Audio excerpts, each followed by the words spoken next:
नमस्कार, मेरा नाम है शिवम और आप देखना शुरू कर चुके हैं एसकेएम योगा। पिछले कई दिनों से हम लोग महर्षि पातंजलि के उनके द्वारा कृत जो दर्शन है, जिसे पातंजलि योग दर्शन कहा जाता है, उस दर्शन पे बहुत सारे शब्दों का, उनके विषयों का हमने अन्योन तरीके से, यानी जितने भी संभावित तरीके हो सकते हैं उन समस्त तरीकों से कोशिश की है कि किस प्रकार से अर्थ निकाला जाए और उन अर्थों का अपने जीवन में क्या उपयोग है उसे समझा जाए। साथ में जो विभिन्न प्रकार की परीक्षाएं हैं, उन परीक्षाओं में भी उनका क्या प्रयोग है उसके विषय में जाना समझा जाए। आज हम लोग महर्षि पतंजलि के अगले विषय की तरफ आगे बढ़ रहे हैं, जो कि विभूतिपाद के तौर पर स्थापित होता है। तीसरा अध्याय है, कुल 55 श्लोकों से युक्त है और विभूतिपाद की अपनी खासियत है। शुरुआत के प्रथम अध्याय में जब आप महर्षि पतंजलि को पढ़ेंगे तो आपको लगेगा कि आप किसी बहुत मतलब एक बहुत सामान्य दर्जे के ऋषि को पढ़ रहे हैं, जान रहे हैं, देख रहे हैं। उनके द्वारा प्रयोग किए जाने वाले जितने भी शब्द हैं, उन शब्दों का जब आप वाचन सुनेंगे तो आपको लगेगा कि ये अत्यंत सहृदय, बहुत सामान्य बातें कही जा रही हैं। परंतु जब आप द्वितीय अध्याय यानी कि साधन पाठ की तरफ आगे बढ़ेंगे तो फिर उनकी थोड़ी थोड़ी कठिनाई दिखनी शुरू होती है। विभूतिपाद में महर्षि पतंजलि अपने पुरजोर फ्लो में आते हैं, यानी कि वो महर्षि पतंजलि क्यों हैं ये बताने का उनका पूरा मतलब एक एक श्लोक में इतनी ताकत है कि वो ये समझा सकते हैं कि वो पतंजलि क्यों है। एक होता है ना कि व्यक्ति किसी चीज को क्यों डिफाइन करे, वो कैसे मान लिया जाए कि वो फादर ऑफ योग है। आप महर्षि पतंजलि के विभूतिपाद को पढ़ के देखिए, आपकी स्थिति बिगड़ जाएगी। यानी एक एक श्लोक इतना जबरदस्त है और इतनी सारी बातें उसमें लिखी हुई हैं। एक एक श्लोक में क्या है, सूत्रों में, मतलब इसे सूत्र भी इसीलिए कहा जाता है क्योंकि बहुत बड़ा बड़ा संस्कृत का बहुत बड़ी बड़ी लाइनें नहीं लिखी इन्होंने। जैसे उपनिषदों में अगर आप देखेंगे तो बहुत बड़ी बड़ी लाइनें उसमें, दोहा, चौपाई, सोरठा, इस तरीके के, मतलब बहुत सारी मात्राओं युक्त छंद और अव्यय देखने को मिलता है। परंतु महर्षि पतंजलि के इस विभूतिपाद में वो बताते हैं कि वास्तविकता में गागर में सागर कैसे भरा जा सकता है। उसी क्रम को हम लोग आगे बढ़ाएंगे। कोशिश ये रहेगी कि धीरे धीरे हम लोग आगे बढ़ लिया जाए और जितना संभावित हो, एक दो तीन, जहां तक हो सके हम लोग उनके अध्ययन को, उनके शास्त्रों का अध्ययन हम लोग वाचन करना शुरू करेंगे। आज हम लोग 10, चूंकि 10 अध्यायों का हमने वाचन पूरा पुरजोर तरीके से कर लिया है, आगे हम लोग 11वें श्लोक की तरफ आगे बढ़ निकलेंगे। 11वां श्लोक है, सर्वार्थता एकाग्रतयो क्षय चित्तस्य समाधि परिणामः। समाधि के परिणाम की बात करते हैं। सर्वार्थता का मतलब होता है चित्त जो है वो अनेक विषयों में चलायमान होता है। चित्त जब अनेक विषयों में चलता है तो उस समय क्या है, एकाग्रता, यानी चित्त को किसी एक विषय में लगा लेना, एकाग्रतयो क्षय। सर्वार्थता का नाश होना, यानी कि जो चित्त अनेक विषय में जो चल रहा है उसे सर्वार्थता बोलते हैं। जब वो उसका नाश हो, उसके बाद उदय का मतलब एकाग्रता का प्रकट होना, यानी एकाग्र भाव का प्रकट होना। चित्त की समाधि लगाने का ये परिणाम होता है, चित्त से समाधि परिणाम, यानी चित्त जब समाधिग्रस्त होना शुरू होता है, समाधि युक्त होना शुरू होता है, तो उसका ये परिणाम है। यानी अगर सबका अर्थ एक तरीके से मिला के देखा जाए तो चित्त की योग से अतिरिक्त जो 3 भूमियां मानी जाती हैं, जिसमें क्षिप्त होती है, मूढ़ होती है, विक्षिप्त होती है, उन तीनों भूमियों का विनाश होता है और एकाग्र भूमि की तरफ धीरे धीरे आगे बढ़ते हुए निरुद्ध अवस्था का उदय होना शुरू हो जाता है। और ये यही अवस्था चित्त की समाधि का परिणाम है। अब अगेन देखिए, मैं जैसा आपको बता रहा हूँ, महर्षि पतंजलि ने एक एक श्लोक, एक एक लाइनों में ये बातें अपनी कितनी शानदार तरीके से भरी है। सर्वार्थता एकाग्रता, यानी सर्वार्थता का जो जब उसका नाश होगा तभी तो चित्त एकाग्र होगा। अब चित्त की एकाग्रता की आवश्यकता क्यों है, अगेन मैं आपको बताऊं, पीछे के 10 श्लोकों का आप अगर अध्ययन करेंगे तो आपको संप्रज्ञात और असंप्रज्ञात के विषय में बातें समझ में आएंगी। संप्रज्ञात की जब बात की जाती है तो वो भी वितर्क है, विचारानुगत है, आनंदानुगत है, अस्मितानुगत है, उसकी भी खासियत है। और इसके इतर जब आप आगे बढ़ते हैं, इसी क्रम में जब आप आगे देखेंगे तो आपको ये पता चलेगा कि सिर्फ ये आनंदानुगत या विचारानुगत भी अपने अकेले अकेले प्रकार का नहीं है, ये भी कई प्रकार का है। यानी उदाहरण आपको समझाता हूँ, आप यूं समझे कि जैसे आपसे बात की जाए कि एक घड़ा है, तो घड़ा जो है वो डेफिनेट है कि वो एक अलग अलग विषय वस्तु है, परंतु उससे निकलने वाला जो जिस चीज से वो निकला हुआ है, जो मूल है, जिसको पृथ्वी बोला जाएगा या मिट्टी बोला जाएगा, मिट्टी है, उसके अंदर जल है, उसके अंदर अग्नि का ताप है, तब तो वो घड़ा बन रहा है। तो चित्त की ये अवस्था होती है। चित्त क्या कहता है? शब्द, शब्द के इतर ज्ञान और ज्ञान के इतर अर्थ, यानी कि संप्रज्ञात समाधि में जब आप जाएंगे तो आपको ये सारे मार्ग बहुत आसानी से देखने को मिलेंगे। यानी कि वितर्क भी होगा, वो भी सवितर्क हो सकता है, निर्वितर्क हो सकता है, तो पहले वो उसे जीतना होगा वितर्कानुगत को, फिर विचारानुगत को जीतना होगा, विचारानुगत के बाद फिर आनंदानुगत, फिर अस्मितानुगत, अस्मितानुगत के बाद धीरे धीरे विवेक ख्याति की प्राप्ति होती है। और ये विवेक ख्याति की स्थिति तक पहुंचाने के लिए ये सारे श्लोकों का वाचन महर्षि पतंजलि ने किया है। इसी क्रम में जब आप 12वें श्लोक की तरफ आगे बढ़ते तो 12वां श्लोक जो है वो ये कहता है, ततः पुनः शांत उदित तुल्य प्रत्यय चित्तस्य एकाग्रता परिणामः। इसको मिला के अगर पढ़ा जाए, तथा पुनः शांतो दितो तुल्य प्रत्ययो चित्तय से एकाग्रता परिणाम। यहाँ तत् का मतलब होता है उसके बाद, संस्कृत शब्द है तत्, उसका तात्पर्य होता है उसके उपरांत, यानी किसके उपरांत की बात की जाती है? जब चित्त समाधिग्रस्त हो जाए। समाधिग्रस्त क्यों बोल रहे हैं यहाँ पे, समाधि युक्त क्यों नहीं बोला जाता है? क्योंकि समाधि जो है वो किसी भी चीज को चारों तरफ जब घेरती है तो फिर उसके बाद कोई दूसरा ऑप्शन नहीं बचता है। जैसे एक तरीके से आप क्या आपको ये कहा जाए कि आप जो है सकारात्मकता ग्रस्त हो गए हैं या नकारात्मकता ग्रस्त हो गए हैं, यानी निगेटिविटी ने आपको चारों तरफ से घेर लिया हो या पॉजिटिविटी ने आपको चारों तरफ से घेर लिया हो। मैं इन दोनों बातों को सामान्य मानता हूँ। ठीक उसी प्रकार चित्त की बात हो जा रही कि चित्त को जब समाधि जो है, जब समाधि चारों तरफ से उसे एकाग्र कर लेती है, यानी चित्त में अब कोई विक्षेप अंतराय नहीं बचा हुआ है। चित्त देखिए, चित्त विक्षेप के बहुत सारे अंतराय होते हैं। महर्षि पतंजलि ने शुरुआती समय में इन बातों का वर्णन किया है। तो आप चित्त और चित्त के विक्षेप अंतराय, चित्त के प्रकार, चित्त का क्या भाव होता है, वो सारी बातें आप प्रथम अध्याय में बाखूबी जानेंगे। प्रथम अध्याय जो है ना, अगर आप उसे ध्यान से देखें तो वो तृतीय अध्याय का फाउंडेशन है। उसका नाम प्रथम अध्याय जरूर है, लेकिन वास्तविकता ये है कि वो तृतीय अध्याय की तरफ इंगित कर रहा है। अगर मुझे थोड़ा सा शफल करने का मौका मिले, यानी कि अगर कोई मेरे से ये बोले अष्टांग योग को रीडिफाइन किया जाए, तो मैं चाहूंगा व्यक्तिगत तौर पे कि व्यक्ति को यम नियम आसन प्राणायाम पढ़ाया जाए, वो ठीक बात है, लेकिन महर्षि पतंजलि ने बहुत बल नहीं दिया है। यानी कि जो, अगर आप देखेंगे अंतरंग साधन है योग का, उसके ऊपर महर्षि पतंजलि का बहुत बल है ही नहीं। वो ना ही आसनों का नाम लेते हैं, प्राणायाम के विषय में भी कोई विशिष्ट प्राणायाम का नाम नहीं लेते, वो स्थिति का वर्णन करते हैं। अभ्यांतर है या अंतरंग, जो कि अभ्यांतर वृत्ति होती है, स्तंभ वृत्ति होती है, इनके विषय में वर्णन करते हैं। यानी दैट इज एन स्टेटस, वो एक पर्टिकुलर प्राणायाम नहीं है। ऐसे ही आसनों का भी बताते हैं कि आसन जो है वो इस तरह सुखमासनम कहते हैं महर्षि पतंजलि। लेकिन स्टिल यहाँ पे एक बात समझने की है, द्वितीय अध्याय में ये बात आती है, किसी आसन विशेष का नाम नहीं लिया महर्षि पतंजलि ने। कहने का तात्पर्य ये है कि जितने भी बहिरंग साधन हैं उनका वर्णन करना और अंतरंग साधनों पे विशेष बल देना, ये महर्षि पतंजलि का गुण है। तो प्रथम अध्याय पूरी तरीके से डिपेंडेंट किस पे है? द्वितीय अध्याय पे, तृतीय अध्याय पे डिपेंडेंट है, और तृतीय अध्याय का फाउंडेशन है प्रथम अध्याय। तो अगर आपको तृतीय अध्याय समझना है तो तृतीय अध्याय से पूर्वत आपको प्रथम अध्याय एक बार पढ़ लेना चाहिए।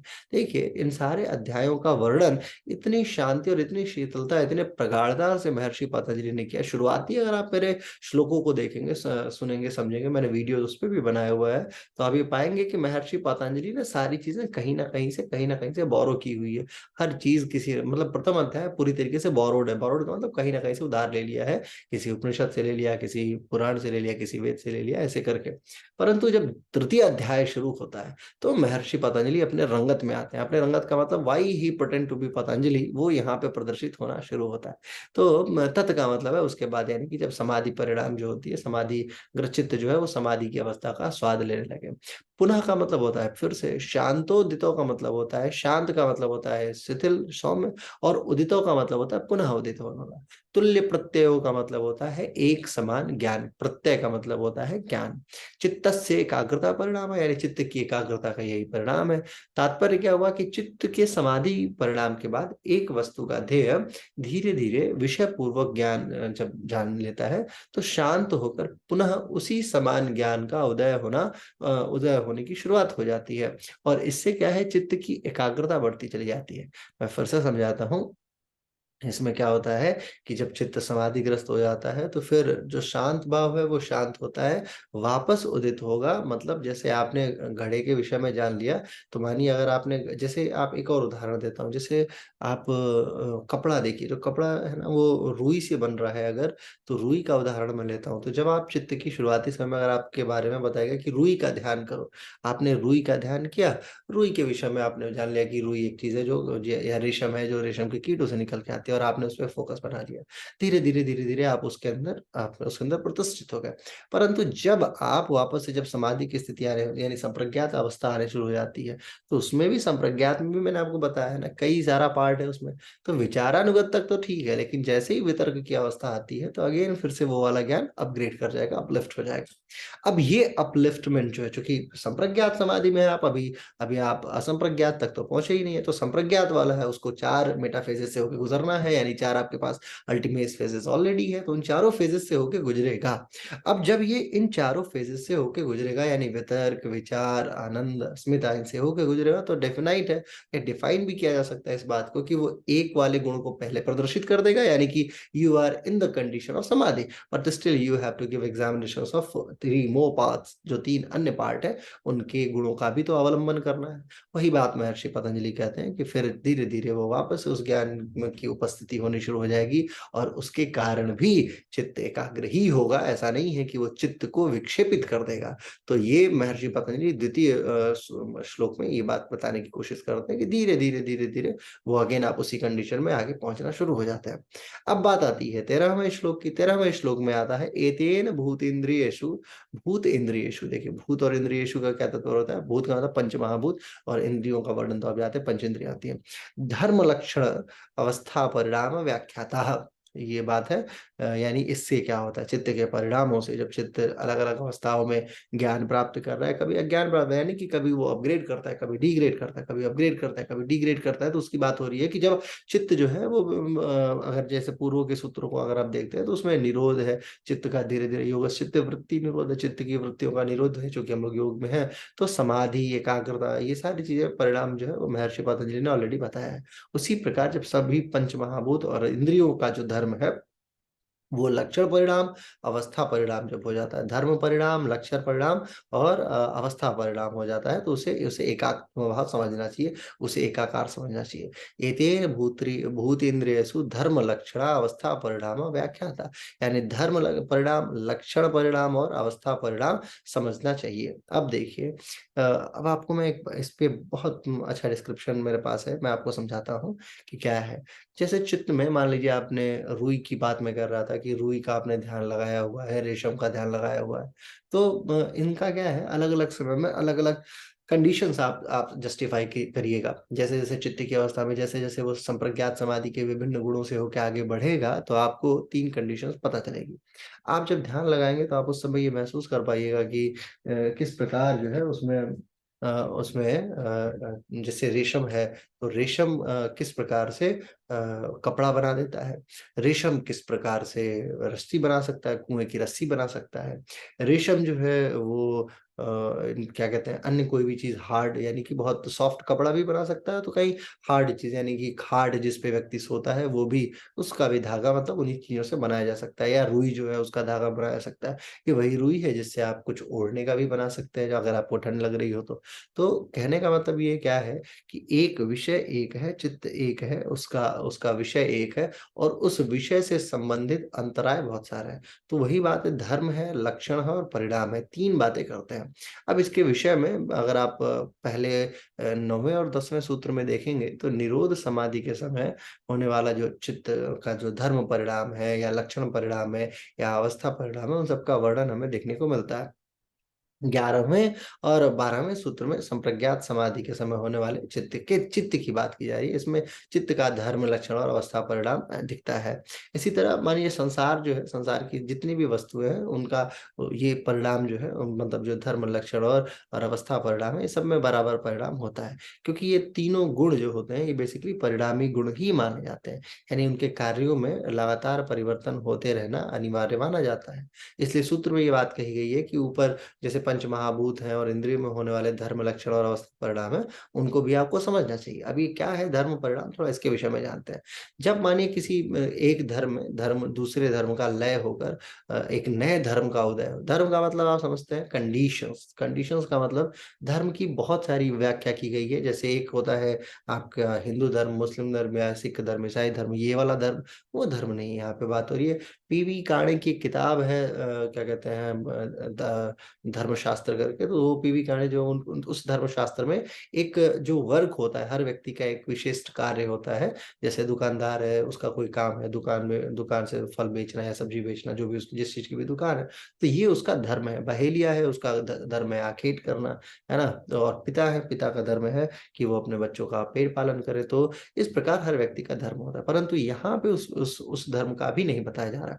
यहाँ पे क्या बताया जा रहा है, यहाँ बताया जा रहा है कि जैसे आप रेशम को ही उदाहरण लेके चलता हूँ, मैं रुई को उदाहरण लेके चलता हूँ। रुई का उदाहरण ये है कि रुई सामान्य तौर पे, रुई को अगर देखा जाए तो रुई क्या करती है कि जैसे तकिया बना रही है, ठीक है, लेकिन उसी रुई से आप कपड़ा भी बना सकते हैं, ठीक है। तो ये एक, यानी रुई में आपने फोकस बनाया, या आपने रुई में फोकस बनाया और उसी रुई का परिणाम निकला क्या, तकिया। तो मूल क्या था, रुई। एक धर्म में आपने ध्यान बनाया और उसी परिणाम से विक्षेपित होकर एक नया परिणाम आपके हाथों में है। जैसे घड़े का उदाहरण लिया जाता है कि घड़ा जो है वो, अगर बोलूं मैं कि घड़ा, तो घड़ा जो है वो मूल तौर पे पृथ्वी का बना हुआ है। पृथ्वी यानी कि मिट्टी से बना हुआ है, मिट्टी तत्व से बना हुआ है, बट स्टिल अगर मैं घड़ा बोलूं तो एक नई प्रवृत्ति आपके सामने दिख जाती है। यानी कि एक डेरिवेटेड सूत्र कह सकते हैं आपकी, एक चीज से दूसरे चीज का निकलना। अब चित्त में इसको क्यों माना जा रहा है, या संप्रज्ञात समाधि यानी जो समाधि की अवस्था चल रही है उसके लिए ये धर्म परिणाम क्यों महत्वपूर्ण माना जा रहा है, तो वो समझने वाली बात है। मान लीजिए कि आप जिस समय फोकस बना रहे हैं, आप अपने हार्ट चक्रा पे फोकस कर रहे हैं समाधि की अवस्था के दौरान, और आप शून्य होते चलते चले जा रहे हैं उस दौरान, परंतु बाय डिफॉल्ट उससे डेरिवेटेड स्थिति कोई आ जाती है। यानी कि आपके पूर्व जन्म के, चूंकि ये जो चित्त होता है ये संस्कार युक्त होता है, और पहले का बहुत सारा संस्कार हम सभी के मस्तिष्क में स्थित होता है।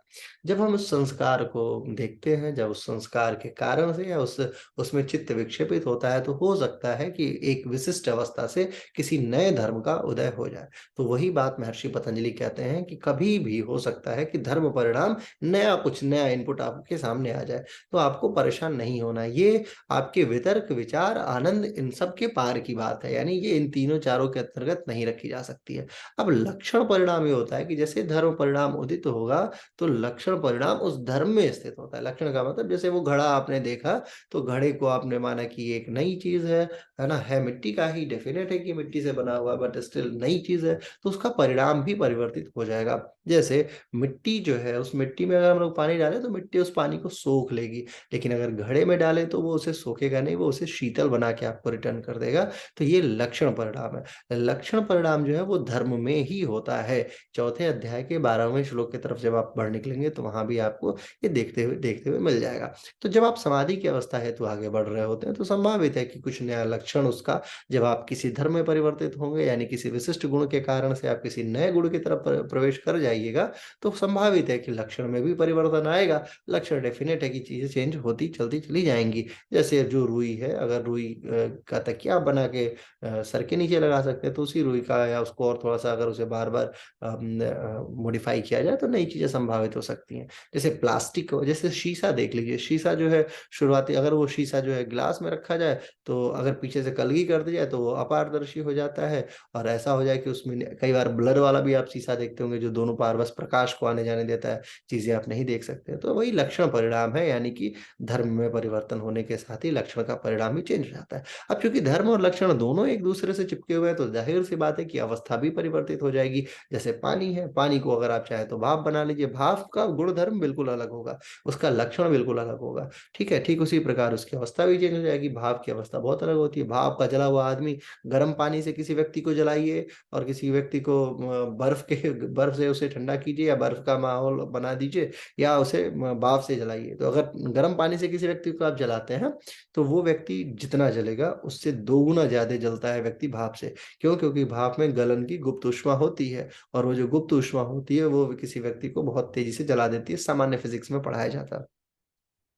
तो तात्पर्य मेरा ये है कि कोई भी चीज़ जो होती है, जब आप समाधि की अवस्था में जाएँगे तो चित्त आपका इन विशिष्ट प्रकार के अंतरायों से होके गुज़रेगा। धर्म, लक्षण और अवस्था परिवर्तन होना तय है, और ये अवस्था महर्षि पतंजलि कहते हैं कि जब ये अवस्था परिवर्तन हो तो इसको आप पहले से इसके प्रति अवेयर रहिए। संभावित है कि आप चूँकि महर्षि पतंजलि चाहते हैं कि आप जिस मार्ग पे आगे बढ़ चले हैं, जो मार्ग आप लेके चल रहे हैं, ये मार्ग आपको समाधि की अवस्था तक पहुँचा ही दे। और कोई ऐसा व्यक्ति नहीं है, वैसे तो बहुत सारे उपनिषदों की बात की जाती है जहाँ पे लिखा गया है, शतपथ ब्राह्मण में बहुत सारे संप्रज्ञात असंप्रज्ञात के विषय में बातें की गई हैं।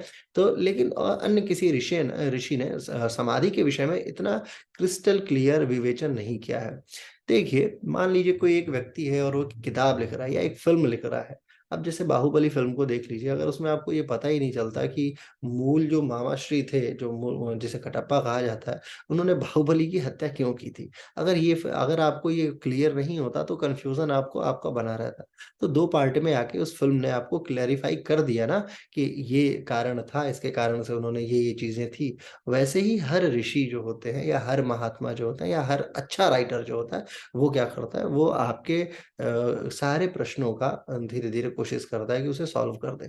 और उसी सॉल्व करने के क्रम में महर्षि पतंजलि आपको संप्रज्ञात और असंप्रज्ञात के विषय में बता चुके हैं। अब चूँकि असंप्रज्ञात और संप्रज्ञात जान चुके हैं, तो संप्रज्ञात को वही आपको बता सकता है ना जिसने उसका कभी टेस्ट लिया हो। तो महर्षि पतंजलि ने हर वो पार्ट बताने की कोशिश की है जिसके कारण से आप प्रताड़ित या परेशान होंगे। आज होंगे, नहीं तो कल होंगे, नहीं तो परसों होंगे। हो सकता है कि आप ऐसे मार्ग पे आगे बढ़ निकले और आपको कुछ देखने को मिले ही ना। जैसे खेचरी मुद्रा है, जैसे ओम है, ओंकार।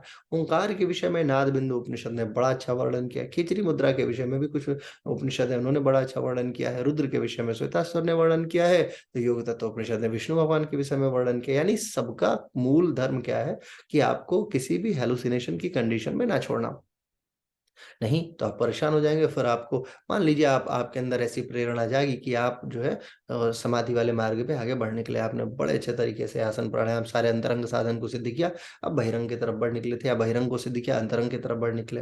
अंतरंग में जाते ही ये स्थितियाँ आनी शुरू हो जाएँगी, और ये स्थितियाँ ये क्या है, मार्गदर्शक का कार्य कर रहा है। विभूतिपाद योग की यही विभूतियाँ हैं, इसी बात को हमें समझना है कि योग महर्षि पतंजलि यहाँ पे एज़ अ टॉर्च लेके खड़े हैं आपके इस मार्ग में कि बेटा ये करोगे तो ये परेशानी होगी। संप्रज्ञात में तुम्हें वितर्क और वितर्क, विचार, आनंद, अस्मिता देखना पड़ेगा। उसके उपरांत तो ये भी संभव है कि धर्म, लक्षण और अवस्था आ जाए, अवस्था की स्थिति आ जाए, और उस दौरान तुम हो सकता है कि प परेशान हो जाओगे।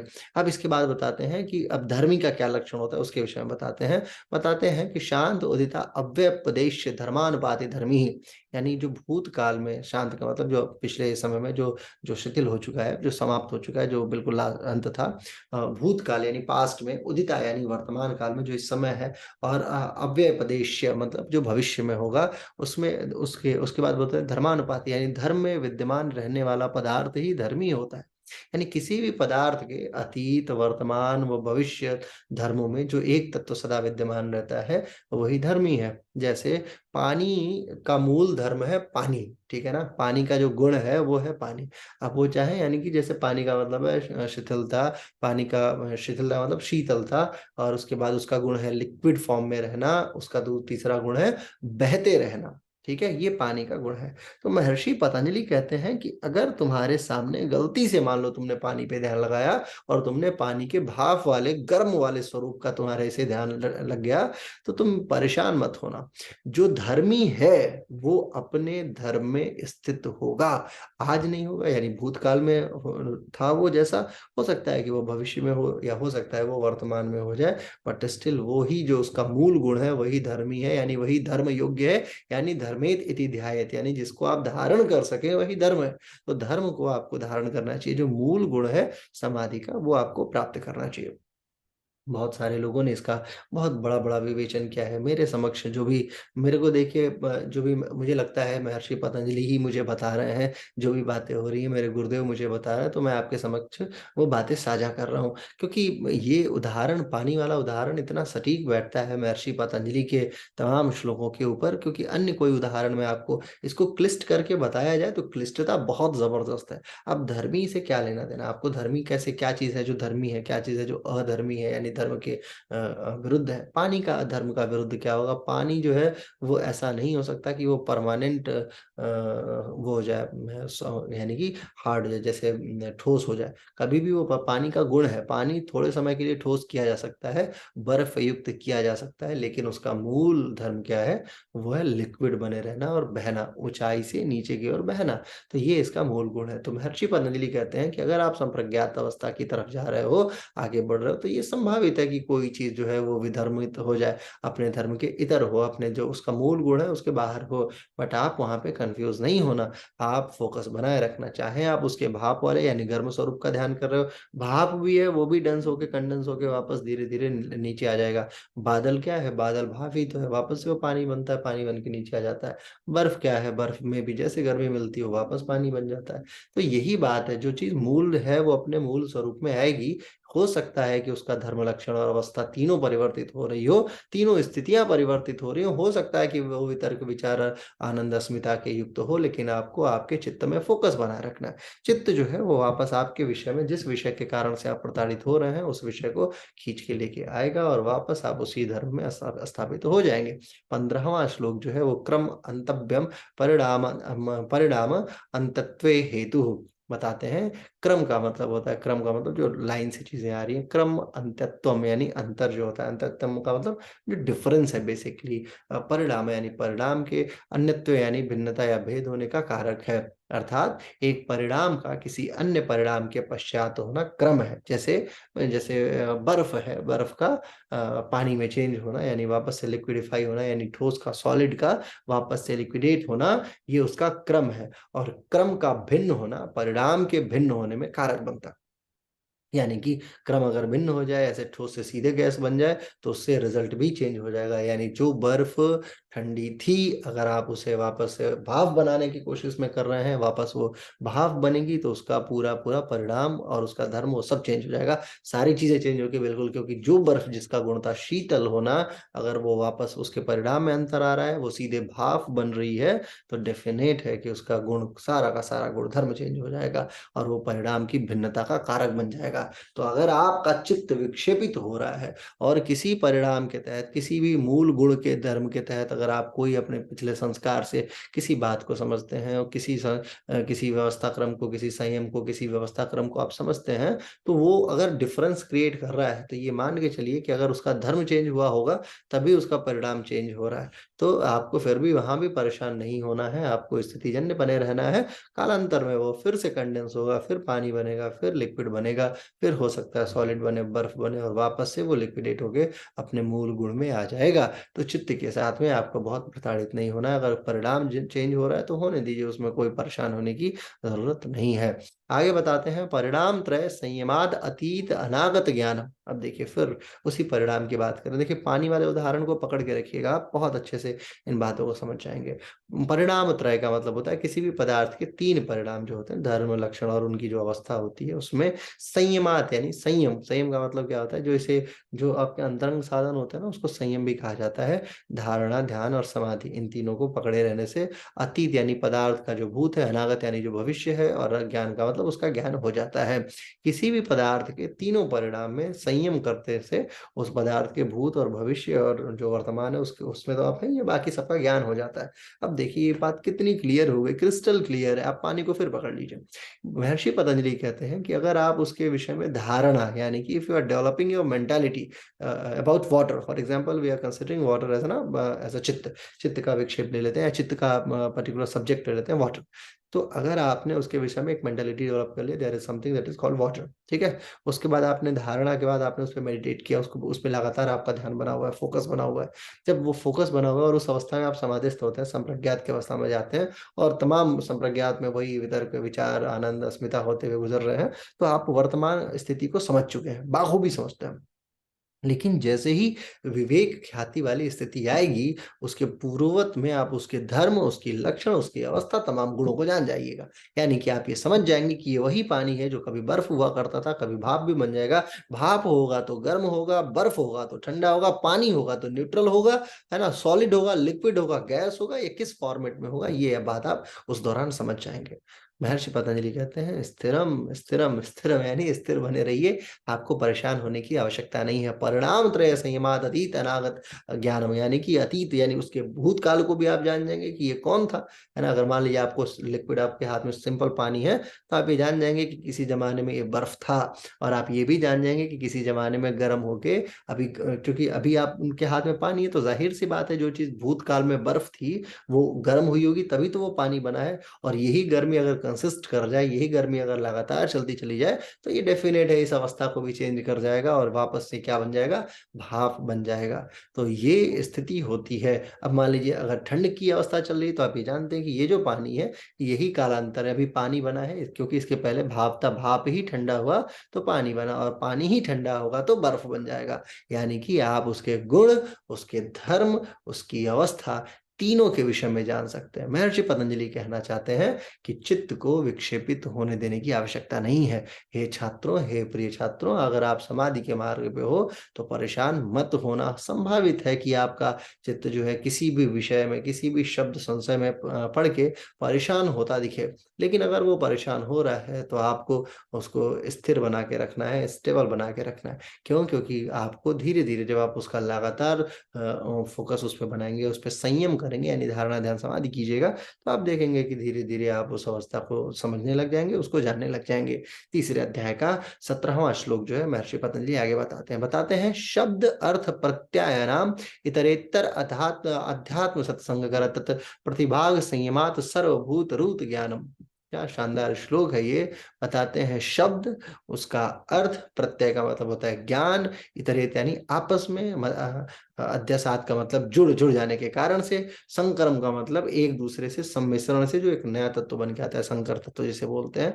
तब उसके शब्द, यानी कि जो शब्द अर्थ और ज्ञान जो है वो प्रविभाग का मतलब होता है अलग अलग विभाग में, प्रविभाग, प्र प्लस विभाग यानी कि अलग अलग विभाग में, संयमात यानी संयम करने से सभी प्राणियों के शब्दों का ज्ञान हो जाता है। अभी समझाता हूं, आप इस शब्द को बहुत अच्छे से समझ जाएंगे। शब्द एवं उसके अर्थ एवं उसके ज्ञान का परस्पर जुड़ाव होने से वो एक दूसरे के साथ ऐसा लगता है जैसे मिले जुले से हैं, लेकिन उनका विभाग अलग अलग है। जब आप उन विभागों में जब ध्यान धारणा समाधि लगाते हैं, तो सभी जो भी शब्द है ना, उसका अलग ज्ञान, अर्थों का अलग ज्ञान, क्रियाविधि का अलग ज्ञान हो जाता है। अब इसका उदाहरण फिर पानी से ले लेते हैं। पानी को जैसे आप मान लीजिए, मैं बोला पानी, पानी का मैंने एक शब्द उच्चारित किया, दैट इज कॉल्ड पानी। अब पानी का अर्थ क्या है? जो चीज एक लिक्विड सा कोई पदार्थ है जिसमें हाइड्रोजन और ऑक्सीजन मिला हुआ है, तो ये इसका सामान्य ज्ञान हो गया। लेकिन जब आप इससे इससे लगातार जुड़े रहेंगे, संयम युक्त रहेंगे, यानी धारणा ध्यान करेंगे, यानी और थोड़ा रिसर्च करेंगे और उसमें फोकस बना के रखेंगे, देन यू विल अंडरस्टैंड कि ये चीज जब भाप बन रही है तो उसका वहां पे क्या अर्थ हो जा रहा है। और फिर यही चीज जब भाप के इधर भाप के इधर जब ये ठोस बन रही है तो इसका क्या गुण हो जा रहा है। तो आप इन सारी चीजों को देख के बाखूबी समझ जाएंगे, आपको परेशान होने की थोड़ी भी आवश्यकता नहीं है। इसके बाद 18वें श्लोक में बताते हैं महर्षि पतंजलि कि संस्कार साक्षात करुणात पूर्व जाति ज्ञानम, यानी योगी जो है वो अपने संस्कारों में संयम करने से उसके पूर्व जन्म के बारे में भी जान जाएगा। यानी कि आप सिर्फ पानी के गुण को नहीं जान रहे, आप हाइड्रोजन के गुण को भी जान सकते हैं और ऑक्सीजन के गुण को भी जान सकते हैं। यानी कि आपको परेशान होने की आवश्यकता नहीं है। यानी कि जो उस चीज का, जिस चीज पे आपने फोकस बनाया है, उस चीज के इधर जो भी उसका मूल गुण था, किस गुण के कारण से वो स्थापित हुआ है, उसके समस्त संस्कारों में, यानी अगर अपने आप संस्कारों में स्वयं को स्थापित कर पा रहे हैं तो आप कालांतर में उसके समस्त गुणों को जान जाएंगे। और जैसे ही उसके गुणों को जानेंगे, फिर आपके लिए वो कोई चीज बड़ी चीज नहीं रह जाएगी। यानी you can easily identify the water, how that water created, और क्या क्या ऑप्शंस होंगे, किस किस स्थिति में ये पानी बन सकता है, उसे आप बाखूबी जान जाएंगे। Basically I can say Maharshi Patanjali the great scientist, I can say. चित्त की बात हो रही है, मैं चित्त को पानी से तुलनात्मक अध्ययन लेके चल रहा हूँ। अगर आप पानी का उदाहरण लेके चलेंगे तो विभूतिपाद को पढ़ना बहुत आसान हो जाएगा। नहीं तो दुनिया का कोई भी डॉक्टर अगर मूल तौर पे इसको समझाने लगे, यानी कोई भी विद्वान इसके मूल भाषा क्रम को समझाने लगे, तो आपकी स्थिति बिगड़ जाएगी इसको समझते हुए। महर्षि पतंजलि अपने फुल फॉर्मेट में है विभूतिपाद में, और आप ये गलती बिल्कुल मत कीजिएगा कि उनके किसी स्वरूप को चैलेंज कर दीजिएगा, विशेष तौर पे विभूतिपाद में।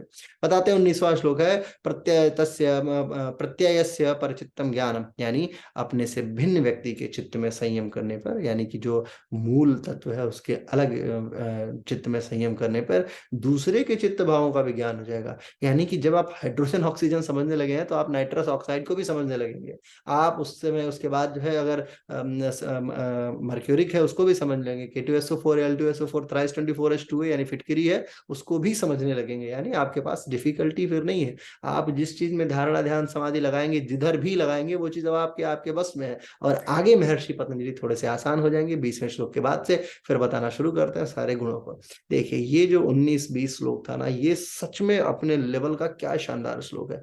न च तत्सालंबम तस्य विषयी भूतत्वात्, यानी चित्त के भावों का ज्ञान सामान्य ज्ञान की प्रक्रिया के अवलंबन से नहीं होगा, क्योंकि वो योगी के संयम का विषय नहीं है। योगी के संयम का विषय दूसरे व्यक्ति का केवल चित्त है, लेकिन योगी को चाहिए कि दूसरे व्यक्ति के चित्त के भावों का ज्ञान प्रक्रिया के आलंबन से रहित हो। योगी संयम का विषय तो हो, लेकिन वो कहाँ संयमित हो, केवल दूसरे के चित्त में। कहने का तात्पर्य 20वें श्लोक में थोड़ा सा आगाह करते हुए बताते हैं, बेटा ठीक बात है कि तुम हाइड्रोजन और ऑक्सीजन के गुणों को जानने लगे हो, लेकिन हाइड्रोजन ऑक्सीजन जैसा ही सारी चीजों को मत मानना। हो सकता है कि तुम नाइट्रोजन को और ऑक्साइड को एक साथ मिला दो तो वो बिल्कुल नए नाइट्रस ऑक्साइड एक ऐसी गैस बन जाएगी जिससे आप हंसने लगेंगे, लगेंगे हंसने, है ना। वही हाइड्रोजन और ऑक्सीजन को ही अगर देख लिया जाए, उसका सिर्फ गुण अगर चेंज कर दिया जाए, हाइड्रोजन अगर उसका एक है तो 1H1 कर दिया जाए तो वो रेडियो एक्टिव हो सकता है, हो सकता है वो घातक हो जाए, हो सकता है उसका अपना अलग उपयोग हो जाए। वही जो ऑक्सीजन था जो O6 के तौर पर आप ले रहे हैं वो 8 हो जाए तो उसका उसका जो है वो जो संपरिणामी है वो चेंज हो जाएगा, तो चीजें डिफरेंट हो जाएंगी। इसलिए आपको क्या करना है, दूसरे चित्त में यानी कि दूसरे की अवस्था में जब योगी दूसरे के चित्त के भावों का ज्ञान आलम्बन से रहित होता है ना, यानी प्रक्रिया जो है अवलंबन से अधिक अलग होती है। यानी कि आपको दूसरे को बिल्कुल एक्यूरेट नहीं है, मतलब उसी के जैसा नहीं मान के चलना है। हो सकता है सामान्य परिवर्तन आपको देखने को मिले, तो उस परिवर्तन से आपको प्रताड़ित नहीं होना, परेशान नहीं होना है। आगे 21वें श्लोक में इसी बात को थोड़ा और क्लैरिफाई कर देंगे, बोलेंगे काय रूप संयमात तद ग्राह्य शक्ति स्तंभे चक्षु प्रकाश असंप्रयोगे, यानी काया यानी कि शरीर, शरीर के रूप में संयम करने से जो जिस ग्राह्य शक्ति से प्रकाश देखा जा रहा है उसके रुक जाने पे, आंखों की रोशनी से संबंधित होने पे योगी अंतर्ध्यान हो जाता है, यानी योगी दिखाई देना भी बंद हो सकता है। यानी जब स्वयं शरीर के रूप में संयम कर लेता है योगी, जब स्वयं के शरीर में संयम कर लेता है तो वो दूसरे व्यक्तियों की आंखों की रोशनी के साथ उसका संबंध टूट जाता है। यानी कि जब आप मेडिटेट करते करते इतना पावरफुल हो जाएंगे, ध्यान धारणा ध्यान इतना कर लेंगे कि आपने स्वयं पे अगर वो मेडिटेशन कर लिया तो हो सकता है कि जो आंखों का गुण है देखना, वो दूसरे की आंखें देख ही ना सके। यानी कि वही बात मैं बता रहा हूँ कि जब आप पानी को समझते समझते इतना समझने लगे कि पानी के रूप को ही चेंज कर दीजिए, हाइड्रोजन को H2O होता है पानी का गुण, अगर आपने संयम किया यानी थोड़ा मेडिटेट किया, यानी आप हाइड्रोजन ऑक्सीजन को समझने लगे, तो हाइड्रोजन को H2 को अलग कर दीजिए, ऑक्सीजन को अलग कर दीजिए। अब वो है तो पानी ही, लेकिन ऑक्सीजन हवा में मिल गई और हाइड्रोजन ऐसे ही, हाइड्रोजन भी गैस बन के उड़ रही है, दोनों गैस बन के उड़ रही है, यानी है तो पानी ही, लेकिन वो सामान्य लोगों के समझ से आने की बाहर की विषय वस्तु बन जाते हैं। यानी दूसरे व्यक्ति की शक्ति ही समाप्त हो जाती है कि वो आपको जस्टिफाई कर सके। आगे 21वें से लेकर 30वें श्लोक तक हम लोग अगले वीडियो में चर्चा करेंगे। बहुत शानदार तरीके से हम लोगों ने विभूतिपाद को पार कर लिया। मैंने बड़ा रिक्वेस्ट किया था महर्षि पतंजलि से, हाथ जोड़ के अनुरोध किया था अपने गुरुदेव से, प्रभु जब मैं ये वीडियो बनाऊंगा तो कृपया करके कोई ऐसा ज्ञान दे देना जिसके कारण से बच्चों को आसानी से समझ में आ जाए। क्यों? क्योंकि ये वास्तविकता में आप महर्षि पतंजलि के इन श्लोकों का वर्णन मैंने बहुत सारे लोगों को सुना है, लेकिन इतने सिंपल फॉर्मेट में मेरे गुरुदेव ही बुलवा सकते थे। मेरे को तो लगा ही नहीं था कि मैं इतने आसानी से ये बात बोल जाऊंगा, बट स्टिल आपके समक्ष ये चीजें प्रायोजित हैं। आप चाहें तो कभी जाके आप गीता प्रेस गोरखपुर की किताब देखिएगा, आप चाहें तो आयंगर की किताब देखिएगा, आप चाहें तो महर्षि पतंजलि का अन्य जो भी पुस्तक है उसको देखिएगा। आप कंफ्यूज हो जाएंगे कि ये चीजें चल क्या रही हैं, शब्द ही नहीं समझ में आएगा, संस्कृत का इतना क्लिष्ट वर्णन किया गया है। और महर्षि पतंजलि हैं वास्तविकता में क्यों है, क्योंकि उनका उनका विभूतिपाद इसी बात का घोतक है। आज का वीडियो सिर्फ इतना ही, अगले वीडियो में हम लोग आगे चर्चा जारी रखेंगे। तब तक के लिए बहुत बहुत आभार, और अपने उन सूक्ष्म गुरुओं का आभार जिनकी उपस्थिति में हम लोगों ने ये सारा वर्णन किया। बहुत बहुत आभार, धन्यवाद, नमस्कार।